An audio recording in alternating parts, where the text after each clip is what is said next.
Okay, round two. Name something that's not boring. A laundry? Ooh, a book club. Computer solitaire, huh?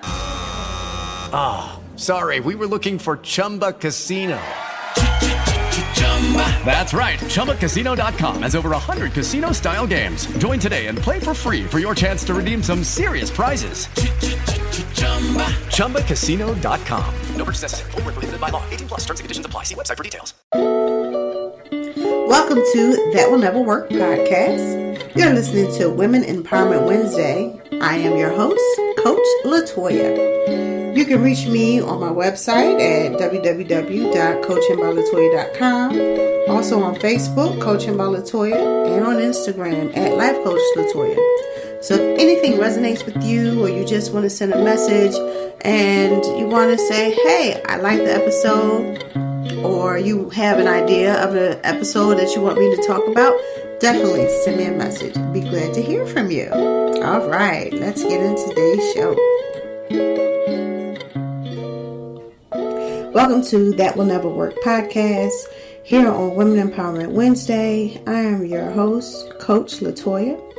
And today we have a special guest. He is near and dear to my heart. And we'll find out more what's in his mind.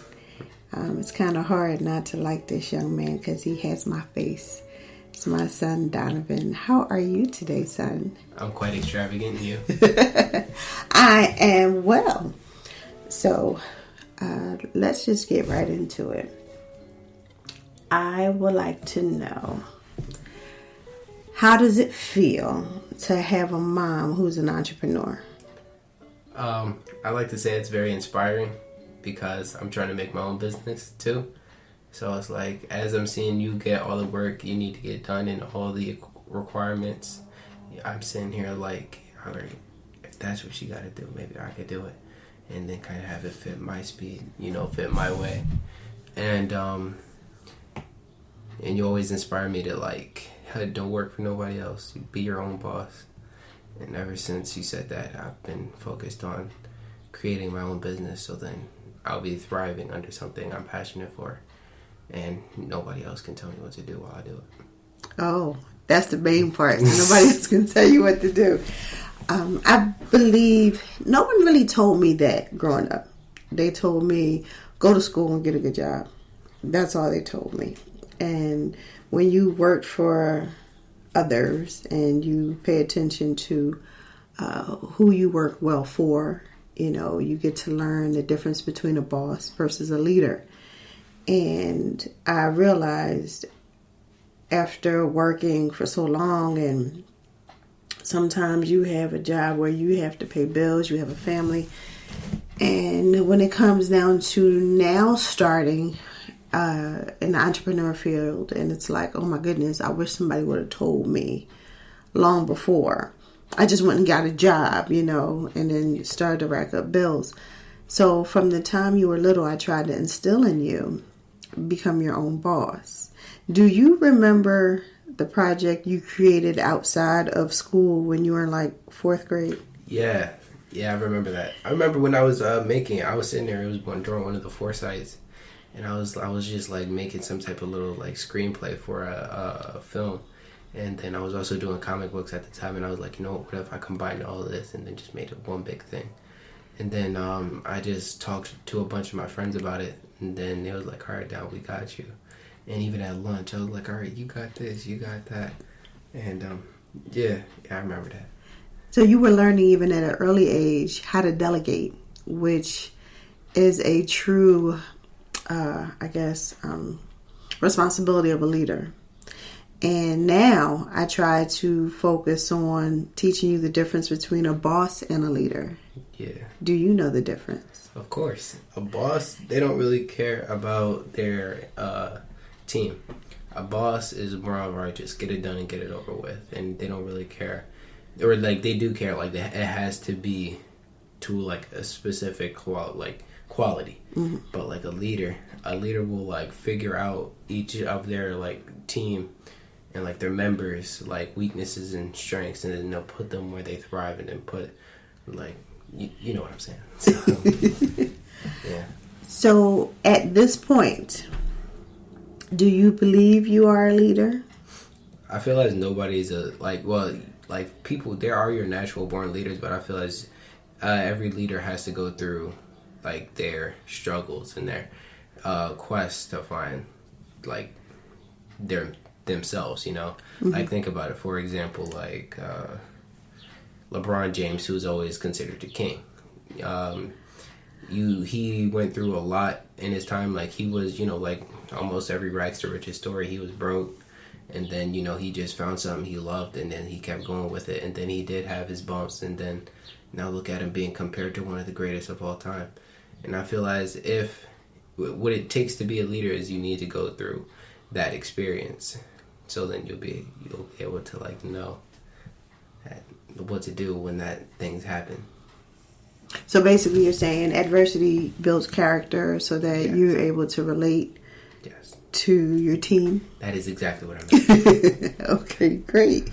And are there any books that help you as far as focusing on leadership? Of course, the 48 Laws of Power that Anthony got me. That one and The Art of War. I read a little bit of it, and it still takes me a while to like debunk everything and try to understand it and put that into my life. Art of War, but definitely the 48 Laws of Power, because they take certain things you either already do or you don't do, and then it puts it like, all right, if you do this, it'll do this and that for you. I'm like, okay, and I've been doing it, and it turns out I'm like very reliable for people who are like, hey Don, look, you was the number 2 in this situation. We're not doing that again. You're going to lead because you know what to do. I'm like, really? Gee, thanks. So what conversation took place for Antoine to get you that book? Because next thing I know, I'm in the mail and she says, a book's coming your way for Donaven. And I'm like, okay. I remember this is when she came over, and then her and Angelique came over, and then she just looked at the collection of books I had, and then she was like, ooh, nice read, because the Devil in the White City, I think she's seen that, and then also the Art of War book I already had. And then she was like, these are some good books you got. I was like, thank you. So then she was like, have you ever heard of these 2 books? I was like, no. And they're like, I'm going to send them your way. I'm like, thank you. I appreciate that. And then that's how they got here. It was like a real quick conversation. Oh, nice. And I also believe that it takes a village. You've heard that before, to raise a child, because there's times where you don't agree with me. And which is to be expected. And so thank God that I have your aunts, and especially Shalise also, when you really don't agree with me and you'll call her. And I think you appreciate her scientific approach. Yes. Yeah, because this is the thing. Like, I feel like a lot of people are like emotion based, and they're only based on like morals. So, like they don't really take it from more logical standpoint or like scientific standpoint. So when I go to school talking about like certain things, everybody around me is like emotionally based on how to solve a problem, and I'm like, well, what if you did this? And then they're like, wait, hold up, I think he has a point there. So, but yeah, I do appreciate the scientific viewpoint. There we go. I think that's sometimes where we clash. Because I'm not as scientific. I am that emotional, moral, ethical person, and you're not. Yeah. And I think sometimes that's where you butt heads with other people who have the same emotional response versus the scientific, logical one. And but what I will say is I do appreciate that you stand firm in your belief. Now, I don't always agree with your belief, but I think it also comes to a point. You're still young, just turning 16. Yeah. And there's a lot of life for you to experience so that you can get a bigger view of the world that you're in right now. It's kind of limited, but you've traveled enough with your dad too, and you've been up and down the eastern coast. I think once you've been able to experience more of the world, like the West Coast and even outside the contiguous United States, you'll be able to see different cultures, not just in United States, but remember the video you were playing with for me about the British talking about the slang from the States and how you said your word cringy.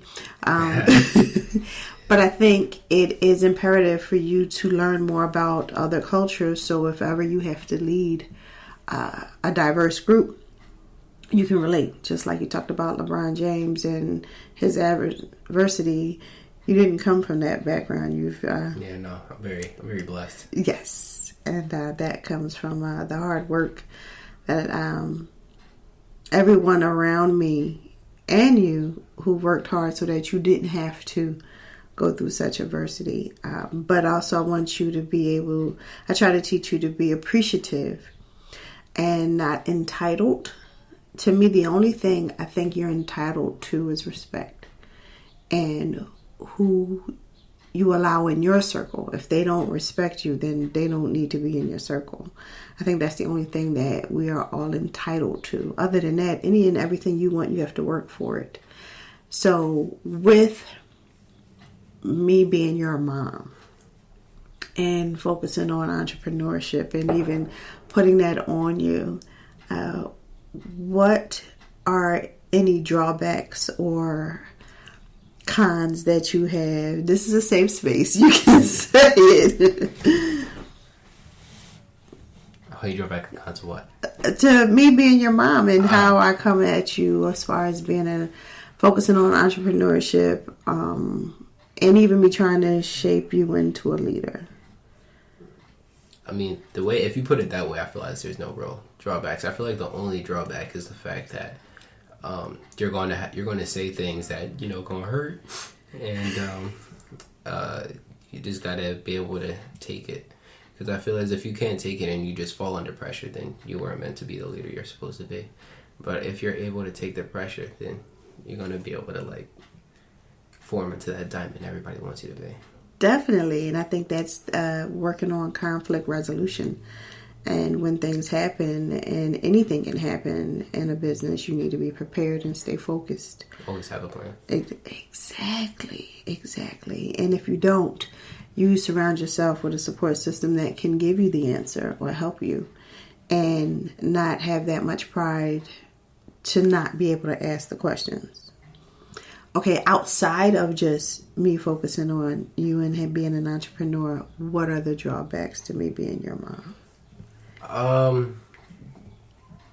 feel as drawbacks, just in general. In general, drawback to you being my mother. It's hard to think of any, because any drawback you got to find a way to adapt to it. So it's like any drawback that I would have said maybe 2 years ago, I've already adapted to it, and now I'm kind of okay with it. So it's So it's there's no real drawback. I feel like the only thing would be the fact that we clash, but then those clashes you could learn something on both ends. So even you would understand my standpoint and how okay, so I understand where you're coming from, and then this is just how I feel. So yeah, there's no real drawbacks. If anything, there's more pros to it than anything. Awesome. Well, I appreciate it. Also, we had a conversation about being raised by single moms. Now, your dad is in your life. Yeah. But from a young male, primarily living with his mom, and versus your friends that have two parents in the home, what are the differences from your perspective? I feel as I'm me myself. I feel as I'm more mature than those with two parents. Those with two parents are more coddled and more taken care of. I'm not going to say taken care of, because you take care of me very well, but I'm going to say more cushioned. Okay. They don't really get that force of reality yet, because they can either, if the mom says no, then they can go to the dad. If the dad says no, they can go to the mom. They have options. But with a single mom, if the mom say no, it's a wrap. You gotta find a different route. You got to find a way to, like, if you really want something, you either got to, like with a single mom, you either have to give solid points to your mom, telling her why it's a good idea to do what you have in mind, or just do good in the first place, so then you don't get say no to. But I feel as if with a single mom, depending on that mom, because there are bad single moms out there, but every single mom I've ever met, they've been very protective of their child. And I feel as they're being protective, they also go through a lot, because I feel as single moms go through the struggle heavy. And if you notice, a lot of, big people nowadays, like famous celebrities, had single moms, and they all talk about, their struggle. Not even like the struggle, like financially, like something mentally could have happened, some traumatizing could have happened, and it's due to the single mom and how the single mom is. That is how the child is going to turn out. So if the single mom is strong, and if the single mom is like, we are going to get through it, like it has a positive mindset, then so will that child, and the child will actually work to make sure that single mom doesn't got to go through that anymore. So then they can, like the mom can be okay, But if you have your single moms, out in the ran down projects and ghettos and all that, and they're just doing drugs and criminals, basically doing everything that's bad, then the kid is going to go right to those things, because that's all the single mom taught them or showed environmental them. Yes. Gotcha. Well, you almost answered my second question. I was going to say, what ideas or tips did you have for kids that have single moms? My idea is just don't get mad when they say no. If anything, if they do say no, you got to think about it from their point of view. Because there's been many times when I would question why you say no, and then you be like, just get out my face. And then I'm like, what? And then, with me being like logical and scientific, I'm just sitting here like, what was the reason? I had everything down, but then I didn't really think about the full thing, and I had to when you only think logical, you still only have half of it, because you still need to think about the emotional piece to it, and then to make that full pie. So I had to think emotionally to it, and then I thought about the environment, what was going to go happen, what type of time it was. Like, say if I wanted to go play basketball, but it was like almost late. So if anything, it would be one or two things, like either no, or you only got this amount of time. You better be right back here at this time. And then if you're not, you ain't doing nothing else. But tips to help kids out with single moms: just work with them, don't work against them. Because if you work against them, then you both aren't progressing to the life you both want. Because single moms, you also got to think about it, like they have a life too. I had to realize that. I had to realize, like, wait, my mom isn't, like, my mom is my mom, but she still is herself. Before I came, she was herself. She was like living life, she had aspirations, and she still has those aspirations. And being a parent is a job, but you also got to think about it that parents also need that break, and that within that break, they need to think about where they want to go next. What's their next chapter in their life? And I feel like I had to realize that, because a lot of people don't realize, like, that's their, like, they say, oh, that's just my mom. She'll do this for me. She'll do that for me. Like, you still got to think about, like, well, she's still a person. So it's like, she's going to get hurt if you say something, or she's going to feel good if you do something for her. So that's why anytime, like, I get the chance to cook for you, even though sometimes I don't take it, I try to do it as often now, because you're still a person. You're not just my mom. You're not just someone who tells me to do what I got to do and then clean the house. You're still a person. So just acknowledge that. Oh, I love it. Proud you, my son. There we go. That works. And please understand, I'm always grateful when you decide to cook. That's something else I didn't have to do that day. I also wanted to know, out of the things that we do, we have our routines where we sit at the table to eat. And those times they mean a lot to me. Because there's a lot of times, especially once you became a teenager, I give you your space. But to me, dinner time, we need to sit together. And then that's when I get to see what you're doing, whether it's social media or whatever movies or you're into. I think too, when we take our road trips, One day we'll get back to that. But when we take our trips, I try to take that time, whether it's just going to the market, and I'll take the extra long way, and I try to have our life talks. Those are my favorite. What are some of the things that we do that's your favorite? Yeah, definitely the long drives. Because I love being in the car, and I love like anything that has to do with cars. So the long drives to like Wegmans or something, and we just talk about random stuff, and I'm just sitting here like, you know, this is cool because I'm able to voice my opinion about something and not like get judged or anything. Because like that's a big thing nowadays. If like, I remember talking to my friend, and they talk about how like their parents are quick to judge them, and then I'm just like, yeah, that's messed up. That's a dysfunctional like family, like father's daughter, like parent child relationship going. Right. And I'm just like, in order for you guys to fully like appreciate each other and have a good bonding relationship, you got to be able to not judge one another. You got to be able to be open. So the fact that I'm able to be open with you is very great. What's another thing? Definitely, you know, when you say, you know what, we can get food out tonight. You're like, yes. There'd be times when I'm sitting there, I'm like, you know what, I'm hungry. And then I had to go, like, before I ask you to eat out, I look in the fridge to make sure there's nothing for us to eat. So then I remember when you had leftovers, and you were like, you better eat them leftovers. I was like, all right. And so then I just went on a whole spree, and I just ate every leftover, and I looked at you, I was like, so what we going to eat? You were like, eat them, they're gone. Oh, well, I was like, you want to cook some? I don't feel like cooking. I'd always ask that question because I know I can see the look in your eye when you don't feel like cooking. And I was like, well, I mean, you wanna go get some New England? That's not too bad. So yeah, but definitely eating, like, because when you mentioned eating dinner at the dinner table and then driving, those are my two favorite things: eating. Driving. Eating is always your favorite thing, yes. So, also, I remember when I used to live in the middle room, and we used to play games. So those were my favorite things too, because I was able to show you, like, hey, this is kind of what helps me. Because playing games is like a coping mechanism for me. So I was like, you know what? I kind of want you to understand what I'm doing and what I'm doing. Like, what I'm doing is actually helping me. So whenever we played like the fighting games or Rocket League, It would be great, even though you're like, you cheating. Oh, y'all never win. It's all right. Well, that's why I stopped playing those games with you, because you beat me every time. So instead, I chose to do the board games, if you notice.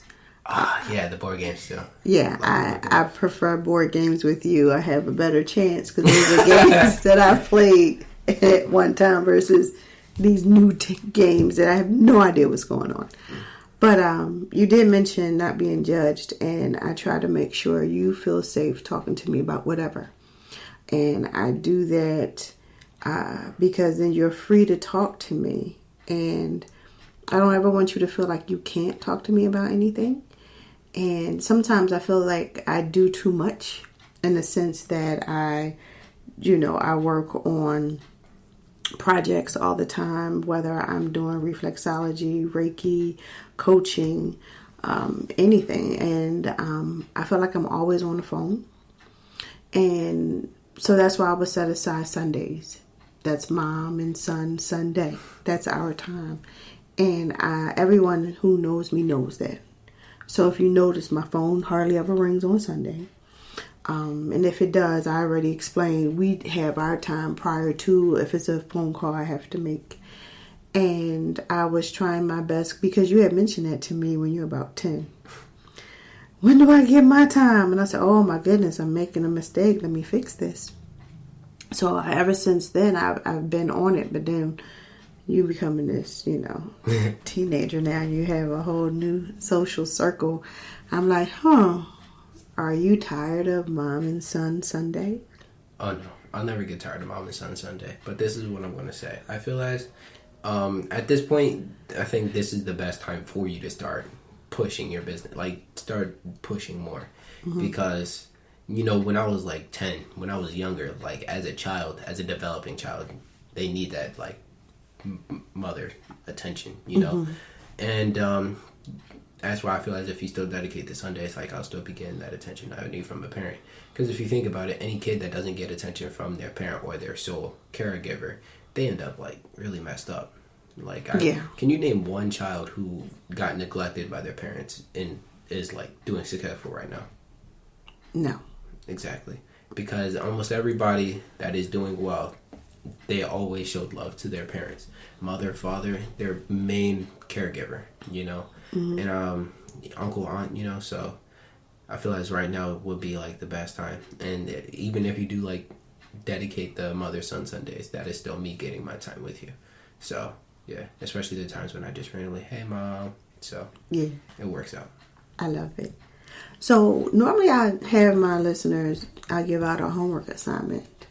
So I'm going to let you give out a homework assignment if you're interested.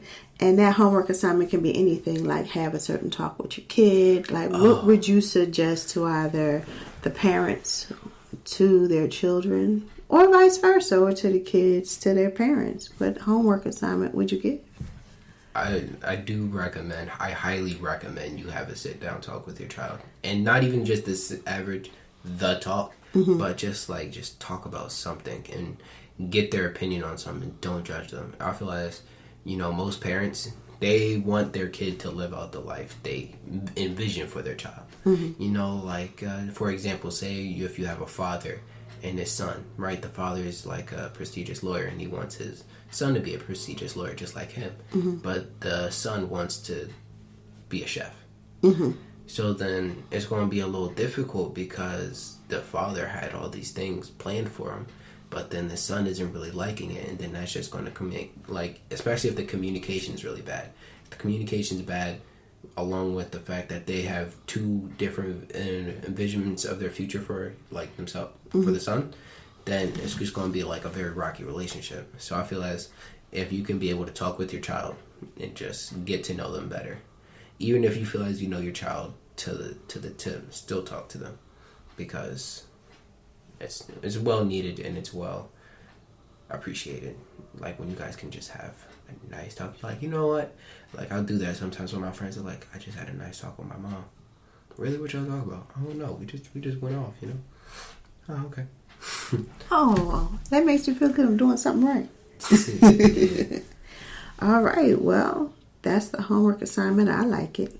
And so should y'all choose to accept it, have that sit down with your kids and just let them speak freely with no judgment. And then you get to gauge where your kids are mentally and socially. You get to find out, too, who your friends are, what your friends are up to. Yeah, find out the type of child you have in your house. Definitely. I think it's necessary. Because if you're clueless, if you don't talk to your child and you feel like your child's an angel, he's probably not an angel. Right. So you got to talk to him, find out what type, and also like I remember, I don't know, but it was like I always ask these type of questions to find out what a person's mindset is. It wouldn't even be the ones I do on my teachers anymore. It would be like if I'll ask like what somebody's favorite music genre is, and then or like their favorite song or their favorite artist, and then I'll go to that artist. I'll listen to the type of music they play, and then that's normally what helps me figure out somebody's like mindset. So for like example, say if somebody's favorite artist was I'm gonna go with a new school, Trippie Redd. Trippie Redd makes very sad music and like love songs too, but very sad.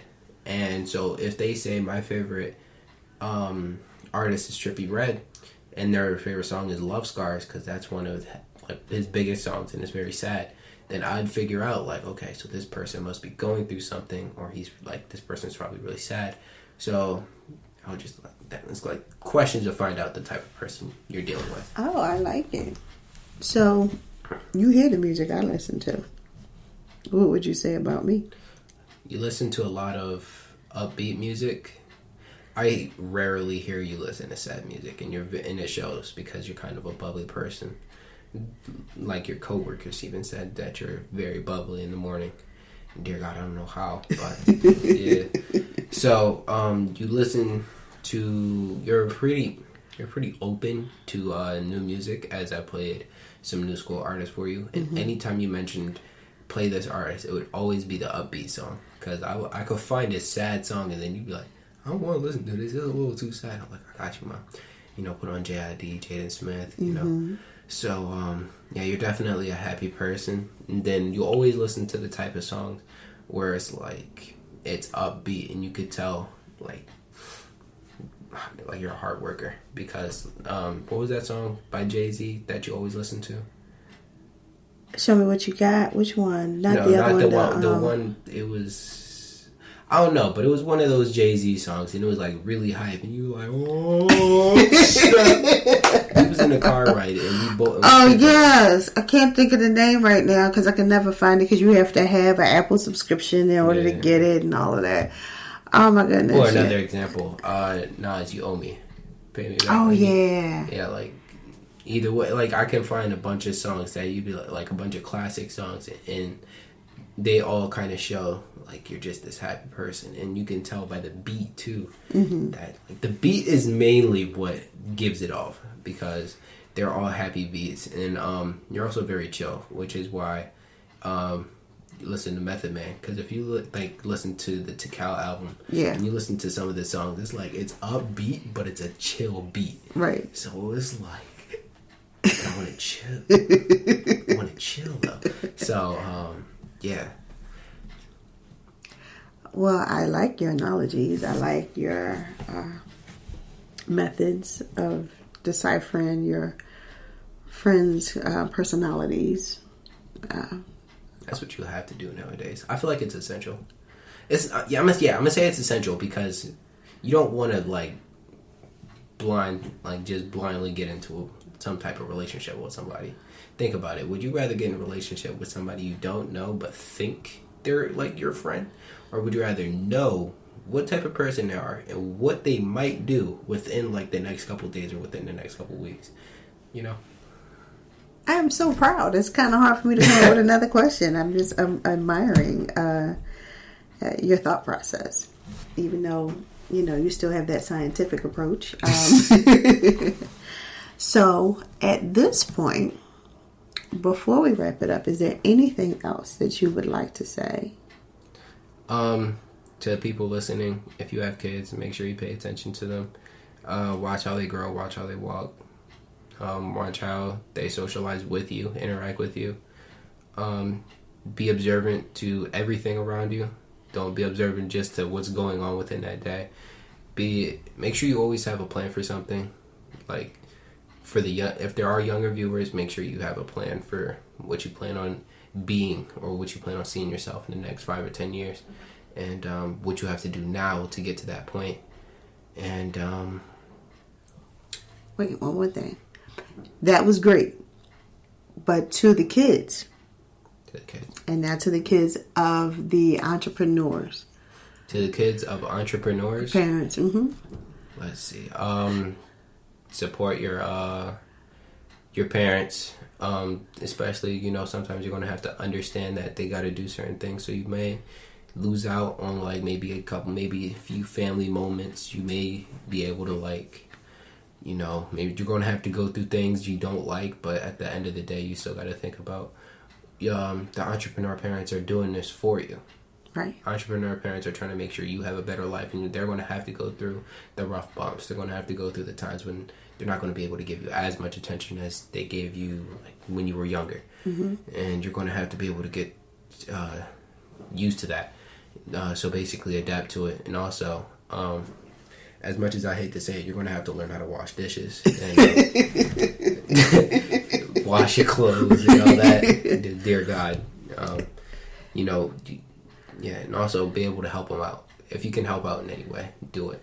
If you can help out your parents with their job, or give them some ideas on just anything, just help them out. So yeah. I appreciate it. I love it. And not to mention, it's my job to make sure you know how to take care of yourself anyway as you go into the world. Yeah. That's my job. Even though we know you can't stand the dishes, you know how to wash them when it's time. All right. Well, at this point, I would like to know what's your mantra. My mantra is Take your time. You've said a lot of profound things today. It could be something simple. It doesn't have to be what somebody else said. Just what do you say to yourself to get yourself through rough times? Or so when I'm trying to get myself through a rough time, I normally think about the circumstance, and then I'll just say, I'm going to get through it. When I get through it, I'm going to be better than it. So I'm going to get through it, and I'm going to be better than it. Oh, I like it. It's kind of like around the same lines of like what didn't kill me made me stronger. Right. So it's like, it's around the same line. So if whatever tried to kind of break you down and put you in that rough time, you're going to get through it, and you're going to become better than it, so it doesn't affect you again. So then you can go on to the next challenge. I love it. And that's exactly true. Amen. All right. So with that being said, this concludes this session. I thought this was just amazing. Once again, I'm so proud of you, son. And if you want to reach out to me, you can reach me on Instagram at Life Coach Latoya, Facebook, Coaching by Latoya, and my website, coachingbylatoya.com. Until next Wednesday.